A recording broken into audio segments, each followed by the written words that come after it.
నమస్కారం గురువుగారు. శ్వేత. ఎలా ఉన్నారు? బ్రహ్మాండంగా. గురువుగారు, నేను మీ వేద భారతి విద్యాపీఠంకొచ్చిన తర్వాత ఒక అడుగు పెట్టగానే నాకు చిన్న చిన్న మీ శిష్యులు కనిపించారనమాట. వాళ్ళని చూస్తే నాకు తెలియకుండానే ఏదో ఆనందం కలిగింది. మరొకటి ఆశ్చర్యపడాల్సిన విషయం ఏమిటంటే, మీ విద్యాపీఠంలో స్త్రీలకు కూడా నేర్పిస్తారని తెలిసింది. అంటే ఇప్పటి వరకు స్త్రీలు వేదాలు నేర్చుకోవచ్చు అన్న మాట నేను ఎక్కడ వినలేదు. స్త్రీలకు నిషిద్ధం అని మాత్రం అదొకటైతే తెలుసు. ఒకసారి అంటే మీ ఆశ్రమం గురించి, ఇక్కడ ఉన్నటువంటి ప్రత్యేకతల గురించి మాకు కొంచెం వివరించండి. జై శ్రీ వేదం. వేదం వందే జగద్గురుం. పరిపూర్ణ పరబ్రహ్మ స్వరూపైనటువంటి దివ్య వేద భగవత్ స్వరూపులారా, ప్రతి ఒక్కరు కూడా ఈ సందేహం ఉంటుంది, స్త్రీలకు వేదాధికారం ఉందా లేదా అన్నటువంటిది. వాస్తవంగా పూర్వకాలం నుంచి కూడా మన వేదములో అనేకమైన దివ్య మంత్రాలు ఉన్నాయి. ఋగ్వేదంలో అనేకమైన అధ్యాయాలే ఉన్నాయి. ఆ మంత్రాలన్నింటినీ కూడా ఆ ఋషి కన్యలు అంటాం వారిని, వాళ్ళు తపస్సు చేసి దర్శించి మనకు అందించున్నారు. వేదాల్లో ఎన్నో మంత్రాలు ఉన్నాయి. మరి వారికి ఆ మంత్రాలు దర్శనం ఇచ్చేటప్పుడు ఉపదేశించే అధికారం కూడా వారికి ఉంటుంది. దాన్ని బట్టి చూస్తూ ఉంటే తప్పనిసరిగా మొట్టమొదట మనకు గురువు కావాలంటే మనకు గురువు కావాలి. వాళ్ళ ప్రథమ గురు ఎవరు అంటే అమ్మ. మాతృదేవో భవ పితృదేవో భవ అంటుంది వేదం. కాబట్టి వారు దైవ సమానులు, దైవస్వరూపులే. భగవంతుని యొక్క రెండో రూపమే అమ్మా నాన్న, తర్వాత ప్రకృతి, తర్వాత వేదము, భగవంతుడు. ఈ నాలుగు పదార్థాలు ఒక్కటే. కాబట్టి స్త్రీలకు వేదము చదవచ్చా చదవకూడదా అనే ప్రశ్న కంటే కూడా తప్పనిసరిగా చదవవలసిందే. ఎందుకంటే తల్లి దగ్గర నుంచే మన యొక్క జన్మ జరుగుతుంది. జన్మించిన వాళ్ళు పురుషులు కావచ్చు, మరలా స్త్రీలు కావచ్చు. ఇద్దరికి తల్లిదండ్రే గురువు. కాబట్టి మనకు కావలసినటువంటి నమస్కారం గురువుగారు. ఎలా ఉన్నారు? బ్రహ్మాండంగా. గురువుగారు, నేను మీ వేద భారతి విద్యాపీఠంకి వచ్చిన తర్వాత ఒక అడుగు పెట్టగానే నాకు చిన్న చిన్న మీ శిష్యులు కనిపించారనమాట. వాళ్ళని చూస్తే నాకు తెలియకుండానే ఏదో ఆనందం కలిగింది. మరొకటి ఆశ్చర్యపడాల్సిన విషయం ఏమిటంటే, మీ విద్యాపీఠంలో స్త్రీలకు కూడా నేర్పిస్తారని తెలిసింది. అంటే ఇప్పటి వరకు స్త్రీలు వేదాలు నేర్చుకోవచ్చు అన్న మాట నేను ఎక్కడ వినలేదు. స్త్రీలకు నిషిద్ధం అని మాత్రం అదొకటైతే తెలుసు. ఒకసారి అంటే మీ ఆశ్రమం గురించి, ఇక్కడ ఉన్నటువంటి ప్రత్యేకతల గురించి మాకు కొంచెం వివరించండి. జై శ్రీ వేదం. వేదం వందే జగద్గురుం. పరిపూర్ణ పరబ్రహ్మ స్వరూపైనటువంటి దివ్య వేద భగవత్ స్వరూపులారా, ప్రతి ఒక్కరు కూడా ఈ సందేహం ఉంటుంది, స్త్రీలకు వేదాధికారం ఉందా లేదా అన్నటువంటిది. వాస్తవంగా పూర్వకాలం నుంచి కూడా మన వేదములో అనేకమైన దివ్య మంత్రాలు ఉన్నాయి. ఋగ్వేదంలో అనేకమైన అధ్యాయాలే ఉన్నాయి. ఆ మంత్రాలన్నింటినీ కూడా ఆ ఋషి కన్యలు అంటాం వారిని, వాళ్ళు తపస్సు చేసి దర్శించి మనకు అందించున్నారు. వేదాల్లో ఎన్నో మంత్రాలు ఉన్నాయి. మరి వారికి ఆ మంత్రాలు దర్శనం ఇచ్చేటప్పుడు ఉపదేశించే అధికారం కూడా వారికి ఉంటుంది. దాన్ని బట్టి చూస్తూ ఉంటే తప్పనిసరిగా మొట్టమొదట మనకు గురువు కావాలంటే మనకు గురువు కావాలి. వాళ్ళ ప్రథమ గురు ఎవరు అంటే అమ్మ. మాతృదేవో భవ పితృదేవో భవ అంటుంది వేదం. కాబట్టి వారు దైవ సమానులు, దైవస్వరూపులే.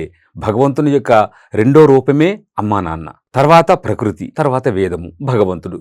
ఈ నాలుగు పదార్థాలు ఒక్కటే. కాబట్టి స్త్రీలకు వేదము చదవచ్చా చదవకూడదా అనే ప్రశ్న కంటే కూడా తప్పనిసరిగా చదవవలసిందే. ఎందుకంటే తల్లి దగ్గర నుంచే మన యొక్క జన్మ జరుగుతుంది. జన్మించిన వాళ్ళు పురుషులు కావచ్చు, మరలా స్త్రీలు కావచ్చు. ఇద్దరికి తల్లిదండ్రే గురువు. కాబట్టి మనకు కావలసినటువంటి ఈ సమాజానికి, మరి ఈ శరీరం ఉన్నంత వరకు ఈ సమాజం ఏ విధంగా బ్రతకాలి, ఏ విధంగా అందరితో కలిసిమెలిసి ఉండాలనేటువంటి దివ్య జ్ఞానం మనకు వేదం ద్వారా అందిస్తాం. కాబట్టి ఆ వేదం అన్నటువంటిది తల్లిదండ్రుల దగ్గర నుంచి వచ్చినట్లయితే బాగుంటుంది. కాబట్టి మొట్టమొదటి తల్లిదండ్రి అనేటప్పుడు కూడా అమ్మే ప్రధాన స్థానంలో ఉంటుంది. కాబట్టి ఎందుకంటే పుట్టినప్పటి నుండి కొంచెం పెద్ద అయినంత వరకు కూడా ఎక్కువ అమ్మ దగ్గరే ఉంటాం. మనం స్నానం చేపించడం కానీ ఏదైనా సరే అమ్మ చేతిలో ఉంటాం. కాబట్టి ఆ సమయంలోనే అమ్మ మనకు వేద జ్ఞానాన్ని ఉపదేశించాలి. కాబట్టి అమ్మకు వేదం కావాలి, స్త్రీకి వేదం కావాలని అనేదానికంటే కూడా అమ్మకు వేదం కావాలి. కాబట్టి మాతృవేదం ప్రతి స్త్రీకి, ప్రతి నారికి కూడా ఈ వేదాధికార సిద్ధి ఉంటుంది, ఉండవలసిందే. వాళ్ళ దగ్గరే మనకు వేదం యొక్క ఉపదేశం జరగాలనేటువంటి సిద్ధాంతముతో మనం వేదాన్ని మొట్టమొదట స్త్రీలకు వేదం ఇవ్వాలనేటువంటిది మన యొక్క లక్ష్యం. కాబట్టి వాళ్ళకు అందిస్తున్నాము. మన దగ్గర ఋగ్వేదము, సామవేదము, యజుర్వేదం చదువుకున్నటువంటి ఎంతో మంది అమ్మాయిలు చదువుకుని వెళ్ళారు.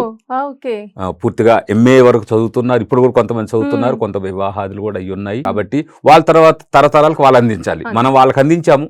వాస్తవంగా వాళ్ళ పరీక్షలు కూడా ఘనాపాఠిలే తీసుకున్నారు, వాళ్ళే ప్రమాణ పత్రం అందించారు. కాబట్టి తప్పనిసరిగా స్త్రీలకు అధికారం ఉండవలసిందే, వాళ్ళ దగ్గర నుంచే మనకు ఆ జ్ఞానం అందాలమ్మా. అంటే గురువు గారు ఇప్పుడు స్త్రీలు నేర్చుకోవచ్చు అనే మాట నిజంగా వరం లాంటిదే. ఆల్రెడీ చాలా మంది నేర్చుకున్నారని మీరు చెప్పారు కూడా. అంటే వీళ్ళకి ఏమైనా వయసు పరిమితి అనేది ఏమైనా ఉంటుందా? సాధారణంగా ప్రతి స్కూల్లో ఏ విధంగా ఉంటుందో అదే విధంగా 5వ తరగతి పూర్తయిన తర్వాత 6వ తరగతి నుంచి మనం తీసుకుంటాము.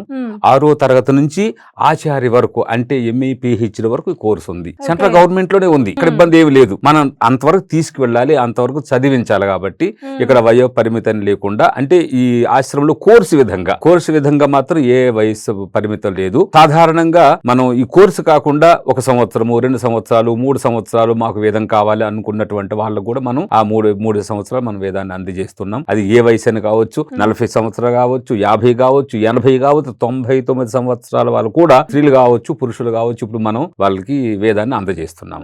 అంటే గురువు గారు ఇప్పుడు అమ్మాయిలకి నెలలో కొన్ని రోజులు కుదరదు కదా, మరి అటువంటి టైంలో వాళ్ళు ఏం చేయాలన్నమాట? అంటే వేదాలను నేర్చుకోవడం అనేది మిస్ అవుతా ఉంటారు. ఇప్పుడు అది శరీర ధర్మమే.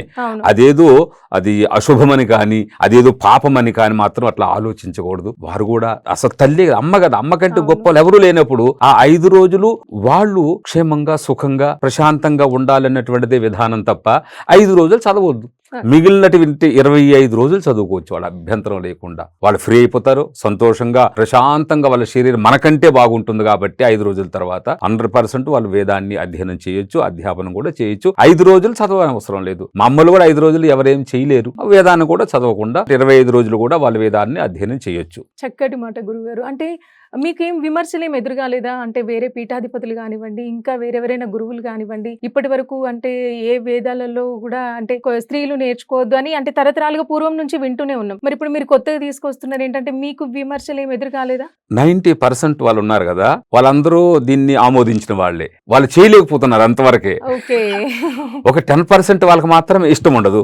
కానీ 90% వాళ్ళు మనం చేస్తుంది వాళ్ళకి నచ్చుతుంది. వాళ్ళందరూ సాధారణమైనటువంటి వాళ్ళే కాబట్టి అటువంటి విమర్శలు ఎక్కడ లేవు. 10 మంది ఉంటారు కాబట్టి తప్పనిసరిగా ఏ పని చేసినప్పటికీ విమర్శలు జరుగుతూనే ఉంటాయి. కాబట్టి మనం సమాజంలో మనకు సపోర్ట్ చేసినటువంటి వాళ్ళు ఎన్ని ఆశ్రమాలు కావచ్చు, గ్రామాల్లో చూడండి, అందరూ సాధారణమైన జనులే. కాబట్టి మనం చేస్తుండే వాళ్ళకి అర్థమవుతుంది. కాబట్టి వాళ్ళు ఎవరు కూడా స్వామి చేసింది కరెక్టే అని వాళ్ళందరూ అంగీకరిస్తున్నారు. ఇబ్బంది అయితే లేదు. స్త్రీలందరికీ అయితే ఇది చాలా శుభవార్త గురువు గారు, కంపల్సరీ.